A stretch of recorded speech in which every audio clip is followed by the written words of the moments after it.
All right. Thank you guys for taking the time out of your evening to join the first time homebuyer webinar and class tonight. Or if you're watching the recording, thank you for taking some time out of your day to watch and get some education on buying a home here in Arizona. We call it first time homebuyer class, but really this is for one of three groups, really. Anybody who it's their first time ever buying a home. It's your first time buying a home in Arizona. Or technically from lending standards, you get some of the same benefits as first-time home buyers if you have not owned a primary residence in the last 5 years. So if you haven't owned in the last 5 years, you're also considered a first-time home buyer. And for somebody like you, it's a great refresher course as well. So we'll go ahead and get right into it. So what we're going to cover tonight are these 6 things, a few other points as well, but these are kind of the 6 main things that we'll cover. It says it'll be about 40 minutes. I'll probably have it sped up a little bit for us, probably closer to about 25, 30 minutes, and then we'll save some time for Q&A at the end. But one of the first things we'll cover is, why buy in the first place, why real estate and buying builds wealth. 2, how to get approved and what that process looks like. 3, how to search and find not only, or how to search, and then when you find the right home, how to write not just an offer, but how to make sure that you're writing the winning offer. Section 4 is going to be what it looks like once you're under contract, what to expect with inspections, repairs, appraisals, what that whole process looks like. It can be scary, so we want to make sure that you know what you're signing up for and walking into. Home warranty, homeowner's insurance, and what it looks like as we approach closing day. So your home warranty is one product, your homeowner's insurance is another product. We'll talk about the difference of those, and then what the final steps look like as we approach closing day. And then the last thing that we like to put in here, there's a lot of stuff out there, whether it be down payment assistance or DPA. You might have heard of this before. It could be a buzzword, it could be clickbait, but they are real. There are programs out there that help first-time home buyers with down payment assistance. I personally had a client that was able to get as high as, I think it was like 65 grand from a grant for his first home. I'll be very transparent. That is very uncommon. A lot of these programs are harder and much more niche to get into, but we'll go over kind of what that process looks like. And if it's something that you would qualify for, we can get you in touch with Amber and make sure that you explore those options. So the first thing we talked about is why buy in the first place. And it's because home ownership and buying a home is really where you can start really building your wealth. And I have a video that I did recently that talks about why real estate is such a great asset tool and how every investment has their pitch. Real estate just happens to have 5 of them. And those 5 are what makes real estate the ideal investment. It's kind of corny, it's an acronym, but ideal. So I is income, D is depreciation, E is equity, A is appreciation, and L is leverage. And that's kind of what these bullet here are talking about, is how you're able to build your equity, how you're able to use it in different forms to kind of generate wealth, how you're able to have tax advantages of it as far as your mortgage insurance and your property taxes and what those benefits look like for you. And then the last one that's important is a home is kind of what helps you start to anchor your finances in your life, right? Too many people focus on trying to get rich off of real estate from the wrong ways, which is buying and always selling at a high and flipping. And what they don't realize is a lot of people build their wealth in real estate from paying down their debt, whether that be you or having a renter move into your property and pay down your debt for you, which is the ultimate goal. But you need a home, you need a roof over your head. And so buying a home and having home ownership kind of starts that foundation, that stability in your life, and gives you the ability to ultimately use that asset for so many other purposes if you continue to keep it in your portfolio. Next is meeting your team. So getting in touch with a realtor and a lender. So you're on this call. So obviously I would love to work with you and be your realtor. Amber would be the lender that I would refer you to. So I'll take a minute to kind of introduce myself here. You've got my QR code there. I always tell people that I like to be very transparent on Instagram and all my socials. So that'll take you to my Instagram page. Feel free to check me out, stalk me on there, whatever you'd like. If you follow me, I'll follow you back. But it'll give you a good picture of who you'd be working with. I don't like to, shell shock people and have them go, wow, you're so serious in person and goofy on Instagram, or vice versa. So I like to think of my Instagram page as very transparent and genuine, and what you see is what you get. So with me, introduction real quick. My name is John Mark Estes. I go by John or John Mark. I'm the owner of JME Real Estate Group. I work and have my license hung at Retzi. I'm a very big advocate of the brokers that I work with. We're also partnered with Forbes, so we do a lot of high-end luxury global properties as well, but we do plenty of stuff from first-time home buyers. And I've personally worked with, in the last 24 months, a owner of a trailer that was 100,000 all the way up to $15 million property in Paradise Valley. So I do it all. My brokerage allows us to do it all, supports us through the process, and we love it. My background a little bit is I will have completed 5 full-time years in real estate as of the end of 2026. Prior to that, my dad and I own a car dealership here in Arizona that has a few locations. There was one in Phoenix, one in Gilbert, and one up in Northern Arizona in Payson. So I helped him grow and work and build that. And prior to that, when I was in college, I went to college at ASU, and then I worked my first big boy job was working at the Apple Store. So I was a specialist there, and if you've ever been to the Apple Store, you know that they're very big on customer service and questions and problem solving. And so I feel like I got a really good foundation between all of this with a family-owned car dealership, with working at Apple, and then now kind of moving into real estate. It's given me that great foundation for helping people, listening, making sure that I'm taking into account what their needs and goals are, asking the right questions, and helping you ultimately find a solution to your problem, which in this one happens to be your dream home. So my contact information is down there as well. My phone number is easy. My email is down there. Feel free to reach out however is most convenient to you. But like I said, feel free to scan the QR code, check out any of my socials, and I'd love to connect with you whenever you're ready.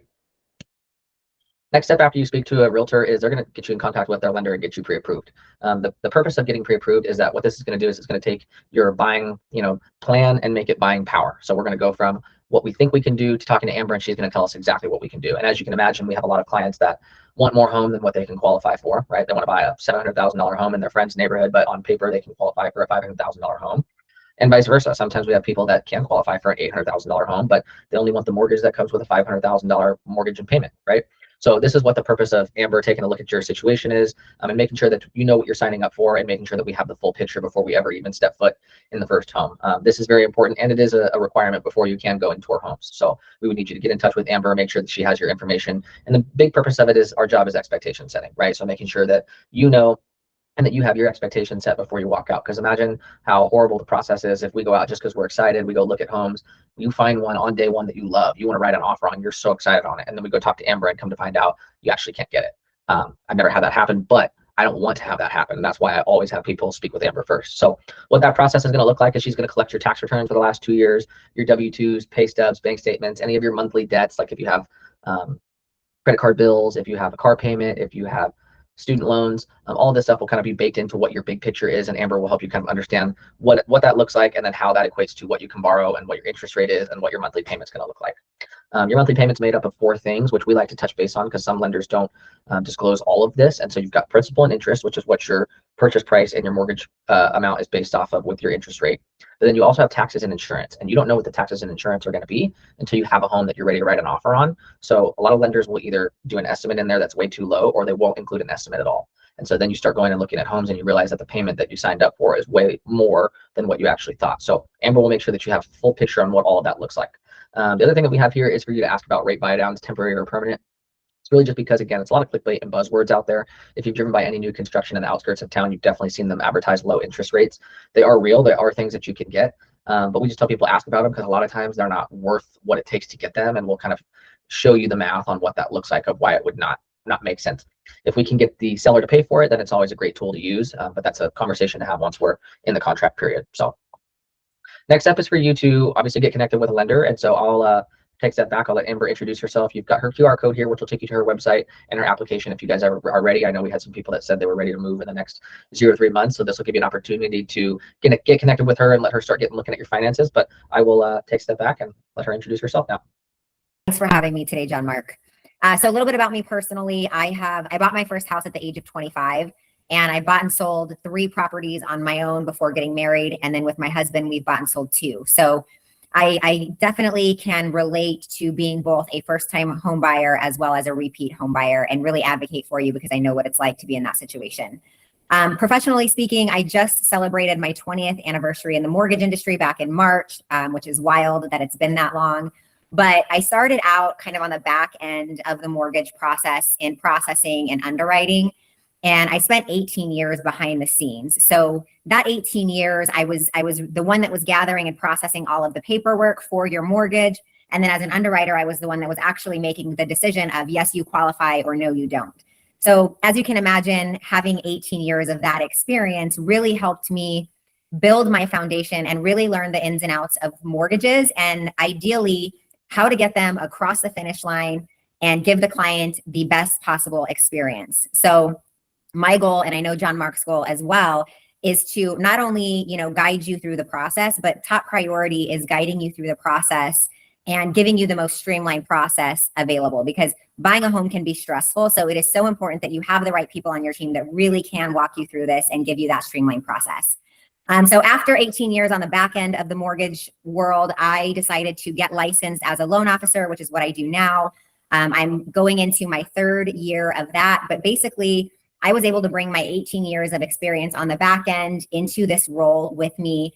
And now I'm on the front lines working directly with the clients. Absolutely love it. It is very rewarding. We can get super creative because I have all of the investor options. I have the experience. I have the underwriting team. I have all the right people on your side when it comes to buying a home. So that's a little bit about me personally and professionally, but we're going to do a Q&A at the end, and you guys can scan my QR code for any questions. I'd love to set up a consult if buying a home is even on your radar in the next 6 to 12 months, I would say, or obviously sooner. Let's set up a consult sooner rather than later, just to at least get you some clarity and some answers on what buying a home looks like. And I'll pass it back to you, John. Awesome. Thank you for sharing that, Amber. And we really appreciate you sharing your personal side as well. I'll share a quick touch on that because I've got a lot of empathy for first-time home buyers. So my wife and I, we bought in 2021, and it was the first house that we did as a married couple. We got married in April. We closed on our home in November. And if you know anything about what that buying period was like, it was insane. We probably toured over 100 homes, some because we just lost the opportunity to buy them before we ever got there. They were selling that fast. So I appreciate Amber kind of sharing her personalized kind of backstory to it, but mine as well too is we've got plenty of empathy for what you first-time home buyers have to go through. It's a scary process.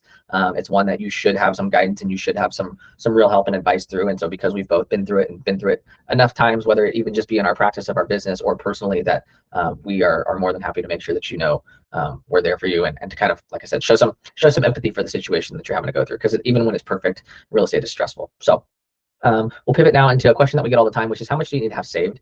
So many people think that they need to have 20% down saved for a home. And if you think on an average home in Maricopa County at $500,000, that's $100,000 you would need to have saved. That's just not realistic. So what we have here outlined is what the programs are, what their minimum down is, and what their minimum credit approximately is, kind of what that maths out to. So I'll go over that real quick, but you've probably heard of FHA, VA, and conventional. Those are loan programs. So FHA is a government program. It requires 3.5% down and a minimum credit score of 580. So we have a lot of people that think that, with a 620 or a 640 credit score, they can't buy a home. As you can see, that's not true. For VA, first of all, thank you for your service. But second, if you look into your benefits, then you know that you get to purchase a home with 0 down. Your approximately minimum credit score there is going to be 620. And yeah, there's plenty of other benefits. You've also got funding fees and things that are baked into VAs, but VA comes with a lot of creativity. So if you are a veteran, make sure that you're very clear about that when you speak to me and Amber, because even if you don't go with a veteran loan, which you should, but even if you don't, you should know what all of the benefits are that you would be, able to take advantage of. And then there's conventional loan. Conventional, you'll more than likely always be at a 5%. We've seen some 3 and 4% programs. A lot of times those are not worth it, but because we've seen it, I put it in there. 5% is average. And so kind of what this is going to math out to you guys on an average $500,000 home is 3.5% you can see is 17,500. 5% is 25,000. And then obviously you can always go higher. You can go higher than the minimums that these programs require, but you just can't go less. There's also, as we spoke about, the down payment assistance, which depending on which program of these you're in, some of this down payment can be assisted and contributed from the state or from a grant program. Again, few and far between, but that's kind of how this maths out. There are other closing costs associated with purchasing a home. A lot of times we can get the seller to cover those. And I just like to be clear and tell people that no matter what, you have to pay out of pocket what you sign up for your down payment. So the seller can never contribute concessions that go towards your down payment. They can go towards your closing costs. They can go towards your HOA fees, but they can never go towards this amount right here. So if you sign up for 25 grand down, you're going to be putting 25 grand down by closing. And we'll go into more of that. So at this point now, the search begins. And I always tell people the joke is I'm never going to be able to get you to not send me homes from Zillow. And that's fine. Use whatever program you're the most comfortable with. I understand that they have a chokehold on the consumers, but we obviously like to send you homes from the MLS because that's the source. That's the main portal that we like to use. And then I also have my website, which is hooked up in direct in live time to the MLS. So I'll set you up with a search on both of those. It can start to be a little bit overwhelming, and after a while, if you find one that you really, really like, I can turn one off. But the purpose of this is that not everything shows up accurately on Zillow, and so I want to make sure that you guys are using one of my programs that pulls information from the source so that nothing slips through the cracks. You'll be looking on your own, but I'll also be looking on your behalf. I spend hours every week for my active clients just looking to see what's new, what's come to market. I also have back-end portals with different programs that I'm a part of where I can see off market meaning homes that aren't listed on active MLS right now. And then I'm also able to see properties that are in coming soon status, which are able to be in a coming soon status for up to 30 days before they're ever going to go to Zillow. So definitely we want to make sure we're taking advantage of that and being first to the punch on the home that you want. So I always like to tell people here that I like to show homes a little bit different than a typical agent. A lot of agents just kind of like to open the door, walk you through the home, and that's why a lot of us get a bad rep too. I like to try and say, hey, go show yourself through the home. You'll know if you can see yourself living here. Let me go look at some of the things that you should know before you decide if you even want to write an offer. How old is the roof? How old is the AC? How old is the water heater? How do the appliances look? Is there roof rot, wood rot? Do I see any termite tubes? Things that, because I've done so many inspections, I can offer you as a first-time home buyer. Not to say that it's going to scare us away from writing an offer, but just to say that you should know them before you even consider. And then the last thing that I like to tell people is timing is everything. I know it sounds a little corny and I hate to say it, but the right home will present itself in the right time. I've done this long enough and I've done both sides to know that commercial real estate is all logical, no emotions, and residential real estate is all emotional. And so as emotional as this process is, try and remind yourself that the right home will present itself and you will find yourself in your dream home, whether it takes 2 weeks of looking or 12 weeks, or I've had clients I've talked with for 2 to 3 years before they found the right home. So again, don't panic. When it takes some time to find the right one, that's what Amber and I are here for. Next step is, like we talked about, when we find the one that you want, is not just writing a offer, but make sure that we're writing a winning offer. And so we like to talk about how every offer has three parts. It's got your price, it's got your terms, it's got your contingencies. Your price is obviously your most important. If you don't write a good price, seller's not even going to consider it. But there are other ways that you can be strategic with your price, because what the seller really cares about is what they're going to net. How much are they going to take home? You've also got terms. So you've got things like your due diligence period and how many days you get to exercise that. You've also got your closing period. So how many days you get to close. These are all things that are important to the seller. And when we ask the right questions, we can structure an offer that sometimes maybe nets them less than another offer if we're competing, but because we gave them terms that they really cared about, they're willing to take our offer instead. And then contingencies. Your two contingencies in a real estate transaction that are your big ones are your due diligence contingency and your loan contingency. Your loan contingency is basically just that if you can't qualify for the loan after you're under contract on a home, they can't force you to buy it. That's why a lot of sellers like a cash buyer, is because that contingency is immediately removed because there's no loan that's applied to the purchase, right? Your other contingency is your due diligence contingency. And that's the first 10 days, and we'll talk about that here in a minute, but that's the first 10 days of once you go under contract, inspecting the home and make sure that you do all of your due diligence to make sure that you want to move forward. On your winning offer, we'll also be writing in what's called your earnest money deposit. What this is we tell people consider it a good faith deposit to let the seller know, I'm willing to, quote, put this money at risk while I take the time to investigate your home. It's never really at risk. I've never had a client that's lost your earnest money, but in theory you could, and that's what it's showing the seller. But it's money that we're putting up front to let the seller know we're going to take some time to investigate, make sure we want to move forward. That money is typically 1 to 2% of what your down payment is. So $25,000 down payment, it's going to be somewhere between $2,500 and $5,000. And then when you get to closing, that earnest money is a part of your down payment. So for easy math, let's say you're doing $25,000 down, you do $5,000 for earnest. At closing, you wire another $20,000, and those two become your $25,000 down payment. Once we go under contract, I tell people, if you're not an email person, you have to become one. Everything's done through email because it can be encrypted for escrow purposes, and everything's a little bit more protected from the back end. They'll also send you logins to some portals for some of the paperwork. So I just tell people, I know that everybody gets inundated with too many emails nowadays, but just know that if you're not an email person already, you're going to have to become one once we go under contract. You're going to immediately hear from Carrie Runyon. That's my transaction coordinator. She is the GOAT. She's been doing this for 27 years, and she does all things paperwork. I do all things people. So all the paperwork that's going to be signed and need to be written, she's going to do on my behalf. I'm going to obviously be your main point of contact through the whole purpose of the transaction as your real estate agent.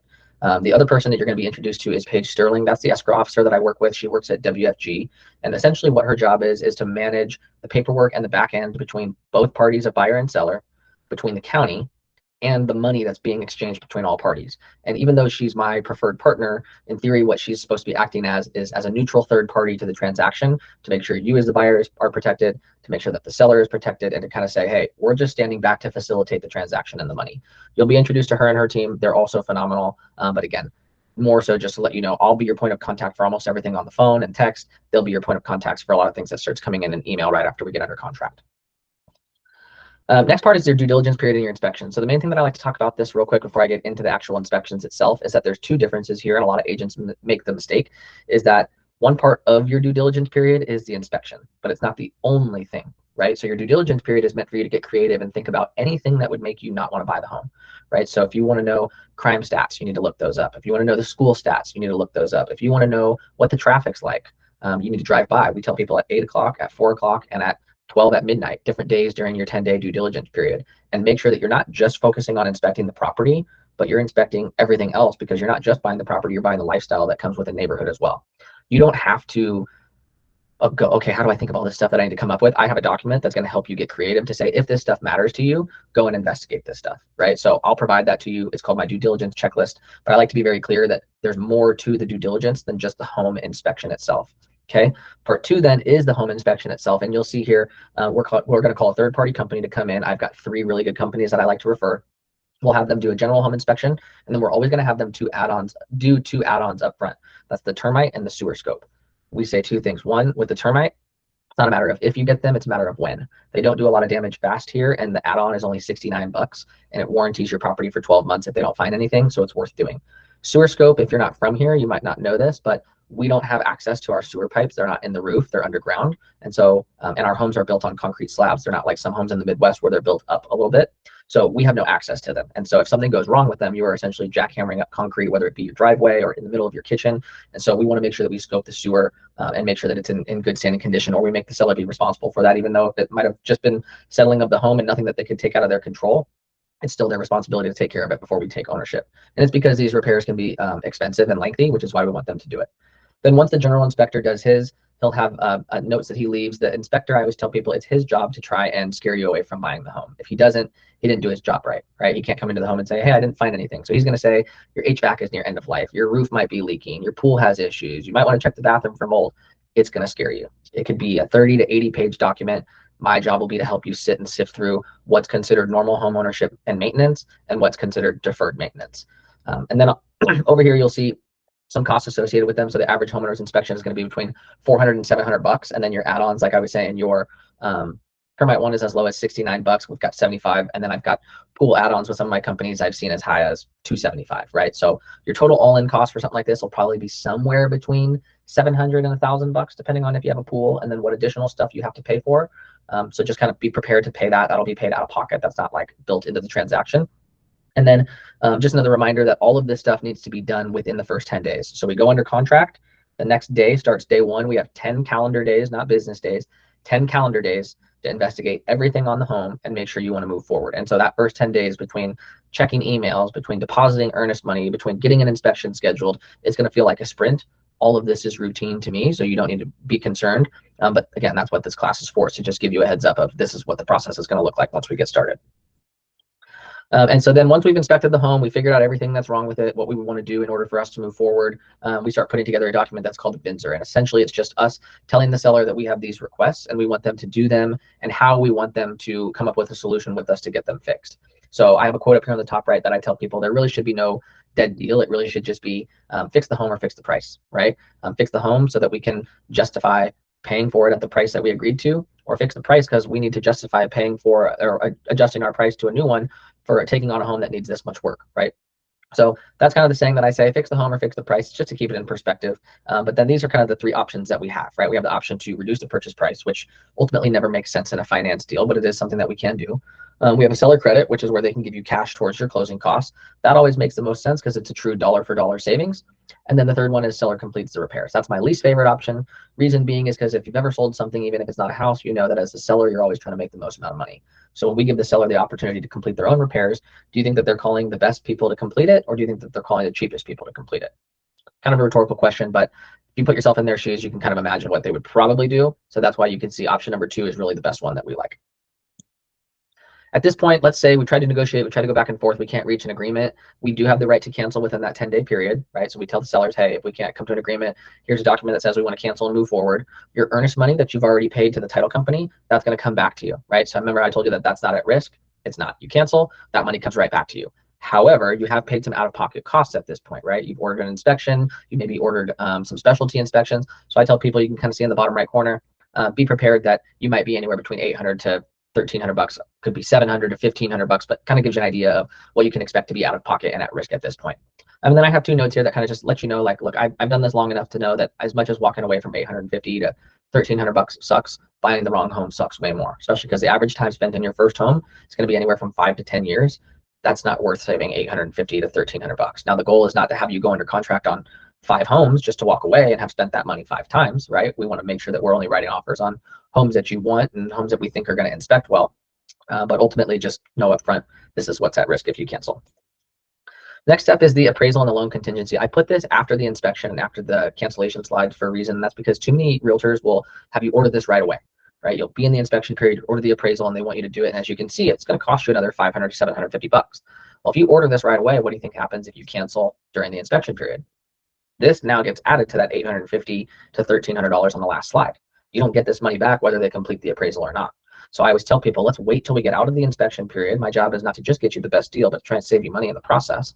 So let's wait till we get out of the inspection period. Then we'll order the appraisal. And then we have one contingency removed and taken care of, which is the inspection and due diligence side. Then let's focus on the loan side. But let's not try and spend money and focus on both of them at the same time. Again, real estate's stressful enough. Let's do it in the right order. So your lender orders this. It's a random appraiser that's assigned to it. That's done to protect you. They come with information on the contract on the home, but their job is to basically set a valuation on it for 2 people, one for the lender and one for you. It's to protect you from overpaying, and it's also to protect you from overborrowing. Same thing for the lender. It's to protect them from overlending or allowing you to take out too much money on an asset that's worth less than what you and the seller agreed upon, right? If for some reason the loan appraisal comes in low, there's a conversation that we have to have with the seller at that point. If it comes in high, that's a benefit to you. That's essentially free equity, and it allows us some creativity in the deal to work even more benefits for you as the buyer. Another note that I like to make here is while we're under contract, we really don't want to see your finances changing at all. We need you to be very stable and look to the lender as a very sturdy income stability type of person. So you don't want to be going and applying for a car. You don't want to be opening a new credit card. You don't want to be, we've seen this clients that get so excited because they're under contract, they go open a new credit card and order a bunch of furniture. That kind of stuff can literally blow up an entire transaction and kill a deal. So we'll give you all these reminders once you're under contract, but you do not want to touch your finances once you go under contract. You don't want big cash deposits. You don't want your mom to wire you a $5,000 Zelle. Like, there's just certain things, we'll talk about them, but you want your finances to look very smooth and even, and you can do that for 30 days. I have faith in you. Next, we like to talk about is the home warranty, and then the slide after this is the home insurance and how they're different. Home warranty is optional coverage. It's not something that you're required to get. I like to tell buyers that it's beneficial, especially for your first year of home ownership, because I've owned my home now for 5 years. I've spent a lot more money than I had anticipated, but that's just what comes with home ownership, right? There's going to be some maintenance that comes along with it.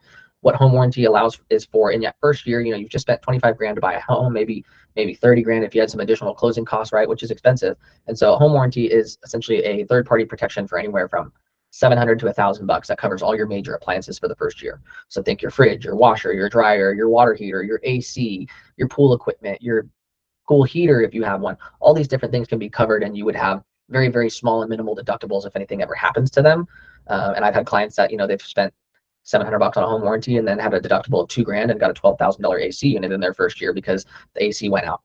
So home warranties become a tool where we kind of use them as a negotiating tool, especially if the seller doesn't want to pay you a big credit because their AC is working fine, but the inspector called it out and said that it's 25 years old. A lot of times what we'll do is we'll have the seller pay for a home warranty, sometimes for 1 or 2 years, and say, hey, give my buyer this to make them feel good about it. So that way, you're right. If it lasts them 2 more years, it's a good unit. But if it goes out within the next 2 years, at least they've got a warranty to help them cover it. So that's what this is for. Next is homeowners insurance. How this is different from a warranty is that this one is required. If you have a loan on a property, homeowners insurance is required. And as we discussed on the earlier slides, this will be baked into your payment with your principal, interest, taxes, and insurance. The insurance part is your homeowner's insurance. So it's just like car insurance. You can shop for different rates. Amber's going to help you figure out who you want to go with during that time and what payment makes the most sense with the most amount of coverage. But this is required. So this will be something that you have to shop for and provide to Amber to build in and get your policy built in as part of your payment. Again, like I said, it's like shopping for auto, so you can shop kind of widely and go all over. The difference between the two, real quick, is I've had my homeowners insurance reps kind of coach me to understand that insurance is meant for catastrophic things that happen quick. So a pipe bursts, your roof caves in. Think of things that were outside of your control that happen very, very fast. That would be homeowners insurance. Anything that they would consider neglect, right? So like you've got a pipe that bursts, you could do nothing about that. But let's say a pipe was leaking slow under your sink for a long, long time, and then it bursts. If they can figure out that it was leaking before, insurance would deny it, and then that might become a home warranty claim, right? So that's kind of how the two become different. Is home warranty is to protect you for pretty much anything that might happen, even if it's negligence. Homeowners insurance is to protect you for anything that is completely outside of your control, and that kind of like think of a car accident, right? It's a complete accident that happened, and insurance is going to step in and help you with it. So now we're here at the final steps to closing and what this looks like. So we've done your inspection, your appraisals come back at value. Amber's given us the go ahead. What are the final steps? So final steps are basically a few things. One, we need to see what's called a settlement statement. It's the document that has all of the final figures and transaction statement stuff on one sheet that all parties get to see. So it's super transparent. It's got compensation, credits, HOA fees, everything all on one running document for both parties side by side. So we're gonna need to take a look at that and sign off on that. The lender's going to have documents that they have to have you sign within 72 hours of closing. There's a 72-hour wait period, so you have to be ready to do that. At the same time, we'll do what's called a final walkthrough. So if there's any inspections that were, or any repairs that were requested out of the seller, we'll do a final walkthrough to make sure that the home is been repaired and in the current condition that it needs to be in. We'll also do a final walkthrough even if there have been no repair requests, just to make sure that the home is being delivered in the condition that it was agreed upon, whether it be due to new repairs or just agreed upon when we purchased the home. And then at that point, when we get to closing day, we are going to get 2 emails from Paige, one that says we've released to record and one that says we've recorded. Released to record just means that she's emailed her entire packet to the county, and we're waiting for the county to sign off and say that they've transferred the deed and transferred ownership. And then once they do, they will send her an email back that says we've recorded. Once we've recorded, I'll call you, give you the proper congratulations, meet you at the property, give you the key, pop champagne, do the celebration, do all that fun stuff. So those will be kind of like the final steps to closing. Consider that like the last 7 days. Our appraisal will be done within that last within the first 3 weeks of the transaction. And so we'll have that last week to kind of tidy all this stuff up. So at this point now, like I said, you're due for the congratulations, but there's still some things that I like to give you up front just so that you're prepared and that you know. This first one I keep saying I'm going to edit, and I might finally do it after this one, but it's that it should not say that your loan may transfer. It should say that your loan will transfer, because it will. And what that means is you're going to get your initial mortgage with DML. Their job is to originate loans and create them, and then eventually they sell them to somebody on the back end market, right? And so you're going to get a letter in the mail that says Rocket Mortgage now services your loan, or Mr. Cooper now services your loan. You're going to be confused. It's like, wait, what? That's normal. Nothing's changed. Your payment's the same, your rate's the same, nothing's changed. It's just there's people that originate loans and there's people that service them. So just know that that's going to happen. You're also going to have more mail come in that talks about, oh, do you want to get additional insurance, or do you want to cover your sewer pipes underneath your home, or a third-party company? Most of it's junk, most of it's fake, but feel free, if you ever have questions, send a picture to me. I'll let you know what you should do. I have plenty of first-time home buyers that don't know this, but your taxes, as we discussed, they're built into your mortgage payment, right? And so I will have probably at least one of you that gets the letter in the mail that says your taxes are due and forgets that they're a part of your mortgage payment in the first year, sends a check into the county, and then has to wait to get it back. They're very good about sending it back. You wouldn't be the only person that does it, but I definitely will have at least one out of this class, I'm sure, that does. And then the last part is just, I like to remind you that protect your investment, right? When we're shopping for a home for you, we are going to be very nitpicky over a seller, not so much over home ownership and maintenance, but over things like deferred maintenance. So things that the seller should have taken care of that then made the home get considerably worse because they let it go for a long time. And so you've just purchased a home, you're so excited, don't let it go to crap on you, right? And that's kind of what this document that I'll give you is called. It's called the Protect Your Investment document.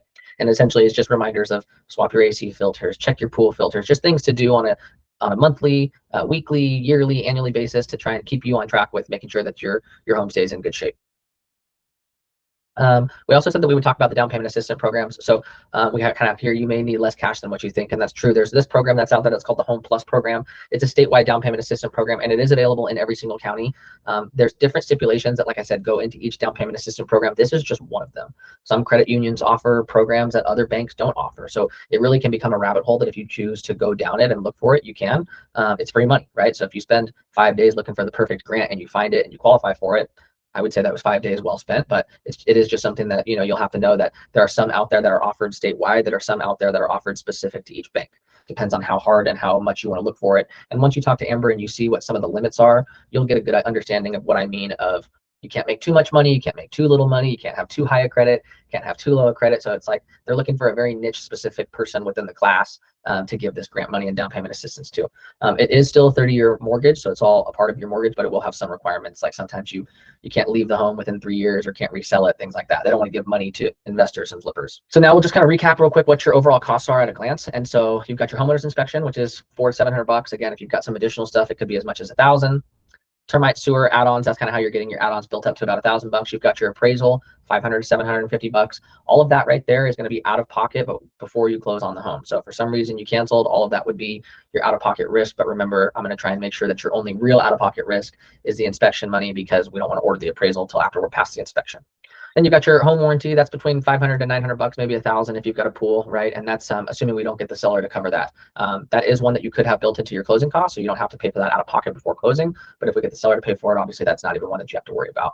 And then at the bottom, we have kind of what your overall closing costs are built in. Now, this can vary, which is why that number is so high. I have never seen anybody as high as 5%, but I know it's possible, just depending on if you choose to buy your rate down super far or what you choose to do in your financial and kind of lending situation with Amber. But I would expect it to be closer to 2 to 3% on the higher end. And so if you're putting 25 grand down, don't be surprised if your closing costs are an additional 10 to 15,000.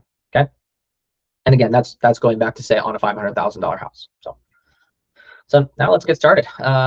Amber and I are super excited to work with you guys. We're super excited to hear from you. If you have any questions, we'll go ahead and open those up. I'll stop the recording and we'll do the Q&A on the live. So anybody that wants to stay behind, feel free. And then if you're watching the recording and you have any questions for us, feel free to DM us, reach out to us directly. You've got our QR codes back there where you can scan and reach out to us. You've got my phone number, my email. So yeah, look forward to hearing from you guys. Look forward to get started, and we'll stay behind for the Q&A.